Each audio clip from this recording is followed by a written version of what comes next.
Welcome back, vintage Hot Wheels collectors. In this video, we're looking at installment 1 of my complete Blue Card Hot Wheels collection, 1990 to 1995 era. I do talk about this entire collection in my summary video, Hot Wheels Blue Card Era Collection, 1990 to 1995, as part of my year-by-year video series. In this first installment, we're going to be looking at as many vintage Hot Wheels and all of their variations off of my mint loose display wall in the Hot Wheels Museum as I can fit in to a 15-minute installment video. Therefore, I'm not quite sure how many installments it will take for me to cover the entire Blue Card era of Hot Wheel cars that I've collected, because I don't want to miss any variations, and I do want to talk about values, rarity, all sorts of cool things to look out for when collecting these cars. And just some interesting tidbits as we go along about the castings themselves, when they originated from, and even what type of models they might resemble. So, come along with me as we unearth every car in my collection, scouring all of my storage Plano trays for every last variation, if there was any that I haven't already displayed on the wall for you. We're going to be getting all of these cars out onto the display table, and we are going to look at all these in detail. Let's move into the first of 6 from the collector series number 1 through 274. As you can see already, even in the first 6 out of all those cars, collector number wise, there are multiple variations on 4 of them. Let's go sequentially, since that's how my display wall is organized. Number 1 in the Blue Card series is the old number 5 fire truck, which we've got here. And number 2, 3, 4, 5, and 6 are already on the table. I will be shifting the vehicles as I go, as there simply isn't enough room to display all the cars at once and talk about variations and pricing. So that's just a little overview on how these videos are going to go. In the forthcoming videos, as we get into this video series, I won't be explaining as much. Old number 5 is number 1, as I said. Number 2 in the collector series was the Solar Air Cx4. I show 4 unique variations here, and we're going to look at each and every one of these variations, as well as pricing and rarity as we go. Number 3 is known as the wheel loader, or a tractor. No variations there. Number 4 is the XT3. As you can see, 5 variations in my collection, followed by the Good Humor truck, collector number 5. I've got 5 variations there. I am missing 1 variation. And number 6, the Blazer 4x4. An awesome off-road casting, all metal with opening doors, which I will demonstrate as well. And I've got 4 variations there. And now let's go in for a closer look at the old number 5. There it says right on the hood, Fire Department number 5. This is the louvered hood version, which was first produced in 1982 with a Hong Kong base. For 1990, no changes except for a Malaysia base on this model. If found in the blue card, the original all-solid blue card, it would be quite a pricey piece, worth around $200 reportedly. Seeing that I don't collect vehicles primarily in the carded state, I have loose versions, so therefore this vehicle did not cost me anywhere near that to add to my collection. As I said, it has been released many times over many years. Now moving on to a unique paint job and tampo for 1990. Collector number 2, the Solar Air Cx4. This particular version, the first of 4 I'm about to show you from 1990, has the Gold Speed Series Ultra Hot wheels. The foil is actually kind of a gold metallic or mirror finish as compared to the standard chrome Ultra Hot finish. Now, I'm not going to hold too many of these cars at one time because I'm bound to drop one. So, multiple variations, obviously, in addition to the wheels.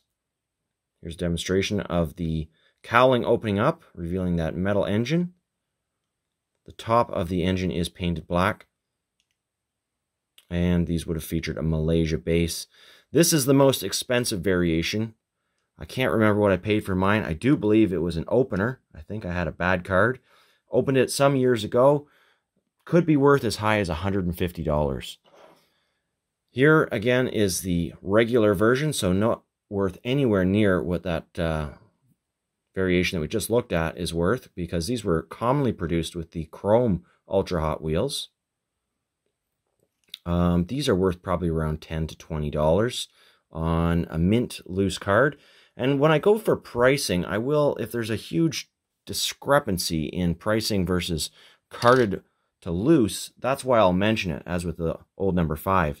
But otherwise, I'm not seeing a huge price variation in the more common blue card cars, whether mint loose or on the packaging, unless the packaging is in pristine condition.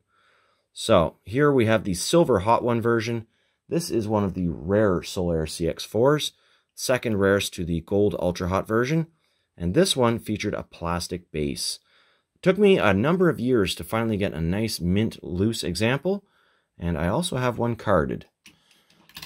The final version I have here for you is one that could be quite rare and expensive, definitely not the same as the others. This one has dark blue in the tampo, and the other 3 that we've looked at have kind of a light blue. You can see the difference there from one card to the next, and even more probably apparent when you have 2 silver Hot One versions next to each other, so long as my thumb isn't completely in the way. So that one, I'm not sure the price on that one. It was a discovery I made when buying up a whole bunch of these cars from a particular eBay seller some years ago, and known for having lots of interesting variations up for sale.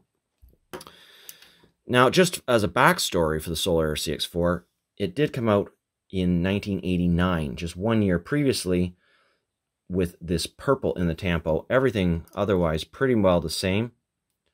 There were, of course, several variations of the 1989 purple tampo version, but this would not be a blue card car. I've only brought it out to reference the history of that car, seeing how similar it looks to its brethren. Now for the wheel loader. No variations for the blue card, and not an overly expensive or hard to find vehicle, even on mint card. Quite a common piece, and also released for many years. Starting in 1980, this one would feature the plastic base, which is notable. The older versions of this tractor would have had a metal base with Hong Kong stamped on the bottom. This is the plastic base version, no tampos, Malaysia stamp. And some nice articulation in the bucket on that good old toy. They don't do that anymore in the modern castings from Mattel. Even with that casting, it's been changed. And now on to the XT3. Only one version is noted in the Mike Zarnock book, and that could be because these were released in 1989 as well. The exact same car was carried forward into 1990 through chance, and again by collecting up lots of variations over the years. I have discovered 5 unique variations of this identical car that would have only been released between 1989 and the number 3 blue card, which you're looking at right now. The first version is the standard purple, just a regular, we'll call it regular purple, for the sake of the variations, as all the variations have to do with the color or shade of purple and nothing else. Here we have a matte finish, lighter purple, and now none of these vehicles I spent more than $10 or $20 for, so I can't really say which one is more rare, other than the obvious fact that the all regular purple is the most commonly found. Here we have a darker purple. Now this may not show up on the video as well as I'd hope, but certainly we can hope. The last 2 make the variations very obvious. This one has a light purple top and a dark purple base. And you can see that these are riveted together with body color paint still on the rivets. These have been authenticated by myself, and I am very cautious about buying variations of the wheels or just a base swap, anything easily reproduced or forged, customized, however you want to call it. Here's a medium purple, so a combination of purples, basically. And now on to the Good Humor truck, collector number 5. I've got 5 variations here. The rarest version is the black wall, and what a cool piece this is. Recently, I just picked up one of these from the Hot Wheel Entertainment Series Deadpool livery, and very cool. It's got Deadpool inside there versus this ice cream dude. Lots of interesting tampo work on this truck. And just as a note for clarification, here is the first release of this version. Not necessarily the first, it is the first release. 1986 for this one in this paint. And as you can see, back in 1986, the window was larger. And by the blue card era, 1990 forwards, it was smaller. Not sure why the casting changed. Really not much else. The bases are still the same. Good Humor truck. Printed on the bottom along with a stamp over Malaysia base. But this blue version here, with the blue in the tampo, is not from 1990. So we're going to roll that one aside. And if you are curious more about these vehicles I'm pulling forward from the past, you can always check out my year-by-year videos. I simply don't have enough time in this video to discuss every variation in detail other than pertaining to the Blue Card series. So this is a fairly common piece as well, worth around $15. The 5-spoke is a wheel variation. As you can see, we're starting to see the first of many wheel variations. These not all necessarily released at the same time either, keep in mind. Over a 5-year span of 1990 to 1995, these wheels were not in production in 1990, so it would have come out later, perhaps after 1992, unless I'm mistaken. That's when the 5-spoke wheels started to show up in the mainline, or anywhere. It was a new wheel. Up until that point, wheels were limited to Ultra Hots, the Hot Ones, and the Black Wall wheels, as well as the construction tires. So, 5-spoke. The version I'm missing would be an all-small wheel. This would be considered the regular or large wheel variation. And the various other variations that I have of this include the, what's this one now? The Snowblade and the 7-spoke wheel variation. No other differences.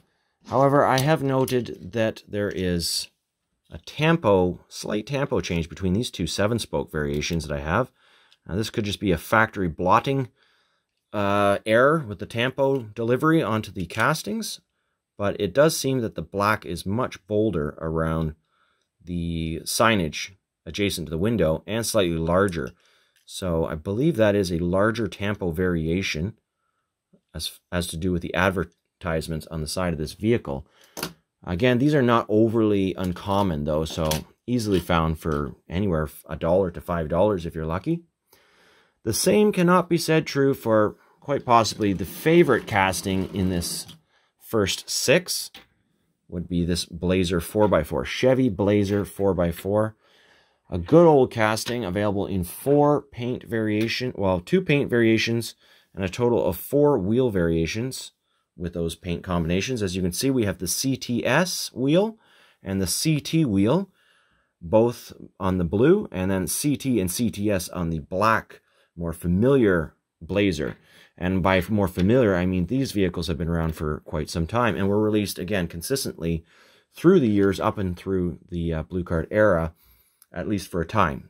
Collector number 6, Blazer 4x4. The CT version first released in 1984. No difference. Still a Malaysia stamp base. I did say I was going to demonstrate those doors. Now, if you were to find this truck on the Blue Card itself, it would be worth quite a bit. They were phased out into the Blue Card era with this black paint job, and more commonly found with this blue paint job on the Blue Card.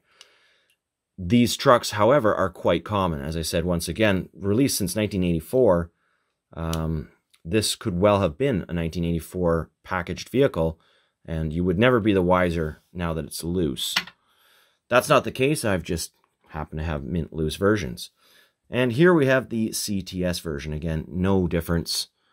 Same base. There are different base variations for this vehicle going back through the years, including the non-stamp over Malaysia base in the very first releases of that casting. And now for the blue version. Nice piece, very fancy 1990s nostalgic paint job. really one of my favorite paint jobs for this truck, and it's still a tough one to find. These would be worth anywhere between $20 and $40 in mint loose condition or on mint loose or mint cards. And these trucks, however, would be worth far less in mint loose, maybe around $10 to $20. The CT version worth nearing $100 on an original good condition blue card, and the CTS version probably right around neck and neck with that price. Collector number 7 is Troop Convoy. No variations of this truck. First released identical casting to this one in 1985. Has a removable plastic canopy over the back of the truck. Black wall wheels with the black centers. Plastic base, I think. No, that's a metal base on this truck. This one would be worth quite a bit. If you were to be able to find it on a mint blue card to the right collector, it could be worth somewhere between $300 and $350 or more. It was a rare one, although common vehicle throughout the 1980s. This is what you will see to be as one of the transitionary die-cast cars from Hot Wheels that was being kind of phased out. Packaging from the 80s was different, just like this one in the background we're going to look at, from the blue card packaging. So they phased out a lot of these cars with a collector number on the blue card, but they were kind of like the end of run vehicles. The Vampira here, not really one of those, but it kind of is. It was released first in 1986 as part of the Speed Demons collection of fantasy vehicles with ultra hot wheels. Available in 1990 on the blue card with 2 variations of this plastic, light and dark purple. I think this is a light variation, an interesting casting for those that collect fantasy vehicles, but also quite a heavy one. Worth around $25 apparently on the card. In actuality, probably worth more like $1 to $5 in mint loose condition. Number 9 was not released, as was the case with number 13 and 14 of the collector card series. Don't know why. But moving on to collector number 10, that's the Baja Breaker. This is a carry forward or another transitionary casting from 1989 when this paint job and livery, Tampo livery, was first introduced on this model. And at the time it was available with the black wall wheels, CT wheels, and I've seen pictures of one with CTS wheels, although I've never actually seen one for sale. So I would be on the hunt for that one, although wheel variations are an easy thing to customize, so they can't really be worth that much in the loose condition. These vans typically sell in mint condition such as this for between $40 and $50. If it was on the blue card, expect it to be well over $250. Could be as high as $300, perhaps more to the right collector and in the right condition. The 31 doozy, that was from collector number 11. Another transitionary piece. This car was first released in 1983. Very similar. Slight paint coloration difference as far as the maroon. I think it was slightly lighter in 83 when I compare it to those on my collection. This 1986 version, which is the same as the 1990 blue card, yeah, it was released from 86 onwards, a common car. But to find it on the blue card at the end of its transitionary life means that this car could be worth around $100 in the packaging. Otherwise, mint loose, you should be able to pick one up like this for around $5 to $10. Which one is the roll patrol? Number 12. Blue card version of this quite common casting would be worth minimum $500. Again, another transitionary piece, first created just like this, 1985. Lots of these were released throughout the years in playsets and in 5-packs, mainlines, all the rest, playsets. So a loose version worth around, again, $5 to $10, but you'll see again that these first early number blue card cars can have quite a discrepancy in price from loose to package, and that will change as we get into the higher collector number cars. For many of them, not all of them. Number 13 and 14, I said were not released. Number 15 is the Peterbilt tank truck with the Shell livery On the side, metallic silver paint. It's got the fuel hoses that extend out of the tank, which is quite cool on both sides. Very heavy casting, all metal, including the tank. This one is, I believe, a blister pull. Beautiful, shiny, mint condition. On blue card packaging, again worth around $60 to $70. This was a carry forward from 1989, first released in this paint job in 1989, so quite likely worth quite a bit less in loose condition. I would say still worth around $20 in this prime number 10 mint condition. Number collector number 16 was the Earth Mover. This is a relatively new casting to the construction line of vehicles for Hot Wheels at the time. First released in 1987. This version, released on the blue card, would be worth around $100. Again, a transitionary piece from 1989. No tampos on this particular version, and quite common. A lot of metal with some plastic components. In 1987, it would have come on the Workhorses packaging, much like this one. And this is a very rare 1987 gold foil construction tire wheel. I've never seen any more like this, and I do have a few various construction vehicles mint in sealed packaging like that, so I just couldn't resist to bring that one forward. But more commonly found in 1987, it would have had that Caterpillar 657E designation on the side. Otherwise, no difference between these two castings. The bases have the Hot Wheels logo, as well as some copyright information and Malaysia. So this was the only version available in 1990 or on the blue card. No tampo versions that I'm aware of. Loose condition, probably worth around $5 to $10. The last little one in this group is the Suzuki Quad Racer. First released in 1987. This interesting piece has a gunmetal die-cast chassis with a plastic body. Quite realistic and increasing in value. Quite a collectible piece. More and more as years go on, it seems harder and harder to find one of these in nice condition and going up in value, like I said. Probably worth around $60 to $120 on blue card. It was released, as I said, in 87. It had various variations in 1987, including these yellow CTS wheels. And I believe there was even a chrome wheel, which I don't have in my collection. Now, don't get ahead of me if you're wondering, hey, I've got one of these in white with the chrome wheels. What's that worth? Well, it's a good question. There's going to be several castings that I go through in the Blue Card series that have a very similar but different collector number version of itself later on. So this is one of those examples from number 129, two variations of it with this white body, otherwise the same. It was available with the chrome CT wheels or the chrome CTS wheels. And I don't have a CTS wheel of this one either, but just wanted to bring attention to the fact that there are going to be similar castings that won't be featured necessarily in this particular episode of the Blue Card cars that I'm reviewing. Again, time constraints.